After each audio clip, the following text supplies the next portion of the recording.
আমরা জেলাতেও একটা ওয়ার্কশপ করেছিলাম।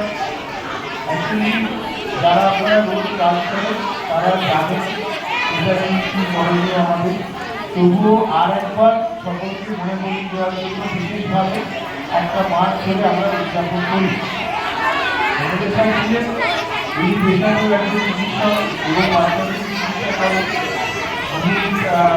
অনেক বেশি ব্যাপারে দক্ষ মতামত দেওয়ার ক্ষেত্রে আমি প্রশাসনের যদি জানানো বা বলার সেটা এটাই যে আমরা এই যে অনুষ্ঠানটা করি আরেকবার মনে করি দেওয়ার জন্য, মানে 30 তারিখ চলে গেলে আমাদের সতর্কতা বা ব্যাপারটা এরকম যেন না হয়।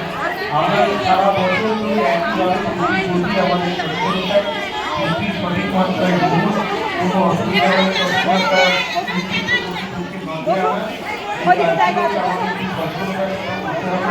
আর সেই সঙ্গে কমিউনিটি পার্টিসিপেশন একটা গুরুত্বপূর্ণ জিনিস, কারণ আইসিসিতে একটা বছর 2 থেকে 3 ঘন্টা থাকে, বাকি 22 ঘন্টা বাড়িতেই থাকে।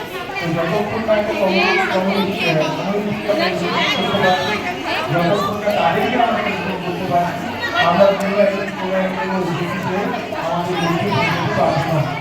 তাই সারা আমাদের প্রত্যেককে প্রতিটা সময় তৈরি করতে হবে। বর্তমান সময়ে আমরা যে ধরনের কার্যক্রম ব্যবহার করি, অনেক বাচ্চাদের ব্যবহার হয়, বিভিন্ন ধরনের বিজ্ঞাপন দ্বারা আমরা প্রভাবিত করি। তো সেগুলো থেকে ঘুরে থেকে সরকারি নির্দেশ দেওয়া হচ্ছে বিভিন্ন সময়, সেগুলোকে ফলো করার মাধ্যমে বা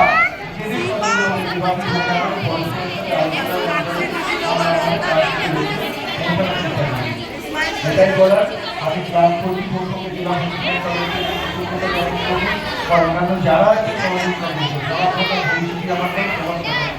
তাই আমি আলাদা করে করতে পারছি না, কিন্তু প্রত্যেককে আমি জেলা তাদের কাছে কৃতজ্ঞতা জ্ঞাপন করছি এবং আগামী দিনে আরও ভালো করে আপনারা এই ধরনের অনুষ্ঠান করুন, আমরা যাতে আবারও এই ধরনের প্রোগ্রামে অংশগ্রহণ করতে পারি তার আশা রেখে আপনাদের অনুষ্ঠানের সর্বাঙ্গীন সাফল্য কামনা করে আমি আমার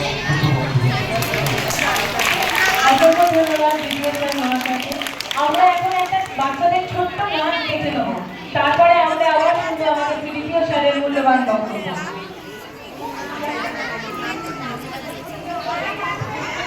এখন শুরু হচ্ছে বাচ্চাদের ছড়া গানের নাচ, যেটা আমাদের অঙ্গনওয়াড়ি কেন্দ্রের একদম মূল অঙ্গ।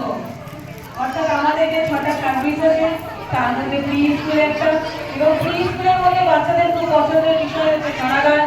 সেই ছড়া গানের উপরে আজকে আমাদের বিভিন্ন কেন্দ্রের বাচ্চারা অংশগ্রহণ করছে।